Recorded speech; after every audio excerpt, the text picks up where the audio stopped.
જય ગૌ માતા, જય ઠાકોરજી, ધનરાજ પ્રાકૃતિક ફાર્મ, નારાયણભાઈ વસરા. ચાલો મિત્રો, આપણું ગૌધન બતાવું. અને આવી ઉનાળાની ગરમીમાં જો આવું સરસ મજાનું વાતાવરણ મળતું હોય, આટલો સરસ મજાનો છાંયો આ તમે જોઈ શકતા હશો. છાંય આનંદમાં બેસવાની. બીજા નંબરમાં હજી આ ગોબર પાવડર નીચે છે, એટલે એકદમ પોચું મખમલ જેવું, ગાઈડલા જેવું બેસવાનું. તો આપણે ગૌધન રાખવું હોય, ભલે 2 ગાયું રાખતા હોય, 4 ગાયું રાખતા હોય, તો આ રીતે છૂટી રહેતી હોય. ભલે નાના મોટો સ્પેસ જે પ્રમાણે જરૂર હોય એ પ્રમાણે રાખીએ તો એ મહત્ત્વનું છે.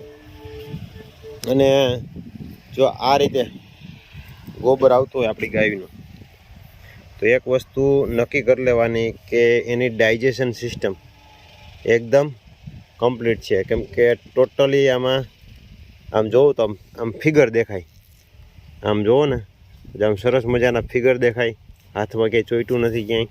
અને આ રીતે એટલે તો આ સરસ મજાનું આવ રુદ્ર, સરસ મજાનું એનું એમ કહી તો ચાલે કે ડાયજેશન સિસ્ટમ, કે એની પેટ પાચન શક્તિ એકદમ નેટ એન્ડ ક્લિયર કમ્પ્લીટ છે. તો કહેવાનો મતલબ આપણો માત્ર ને માત્ર એ છે કે ગાય આપણે રાખીએ ને, ગાય છૂટી રહીએ ને, છૂટી તો વરદાન સ્વરૂપે એ આમ ટૂંકમાં એના મનથી આપને આશીર્વાદ આપે. કમાવાનો રસ્તો માત્ર ગાયના દૂધ કે એમાંથી નથી, પણ એ કમાવાનો રસ્તો અલગ આપને એ પ્રફુલ્લિત અને પ્રસન્ન મનથી આપને આપી શકે. તમે આમ જોઈ શકતો છો, બધા એને આખું વીંચીને એને વાગોડે છે. જા વાગોડે છે. જા આ બાજુ નંદી મહારાજ બેઠા બેઠા એને વાગોડે. તો આ સરસ મજાનો છાંયો તમે આમ જોઈ શકતા હશો કે આમ ઢાળિયાના છાંયા ન હોય ને એનાથી બસ. પણ ક્યારે આ રીતે વૃક્ષારોપણ આપણે કરવું જોઈએ, બરાબર?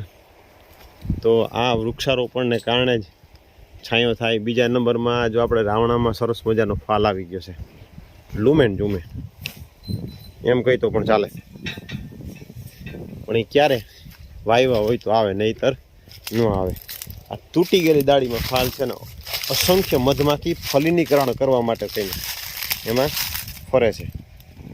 આમ વિડીયામાં તો ચોક્કસ પ્રમાણે તમને નહીં દેખાડી શકું.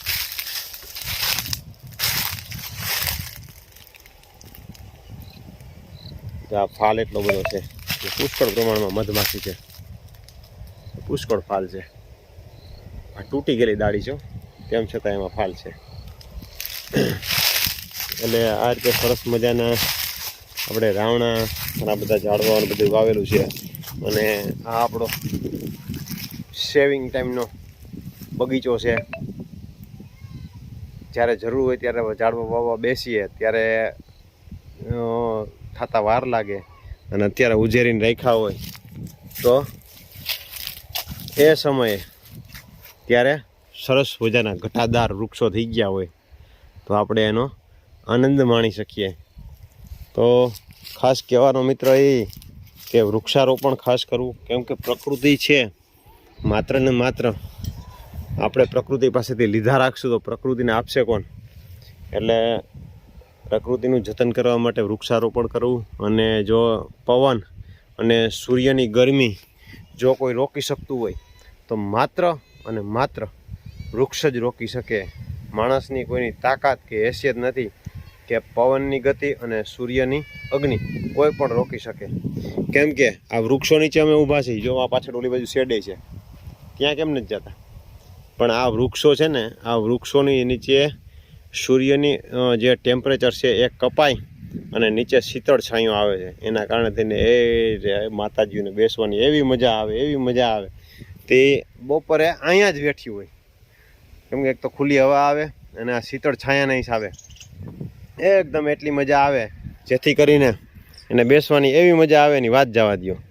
એટલે ખાસ કરીને જો તમે વાડીએ આપણે માતાજી રાખી હોય તો થોડોક વૃક્ષારોપણનો છાંયો રાખવો, વૃક્ષો વાવીને રાખવા, છાંયો બનાવવો. કેમ કે શેડમાં જાય ખરી તો ફરજિયાત થાય એટલે છાંયા બેસવા. પણ આ રીતે જે શીતળ છાંયો મળે ને એની નીચે ન મળે. અને બીજા નંબરમાં નેચરલી રીતે લીમડો ખાવો હોય ત્યારે લંબાવી કસરત થઈ અને ખાઈ પણ શકે. તો ચાલો નવા વિડીયોમાં નવા ટોપિક સાથે મળશું. જય ગૌ માતા.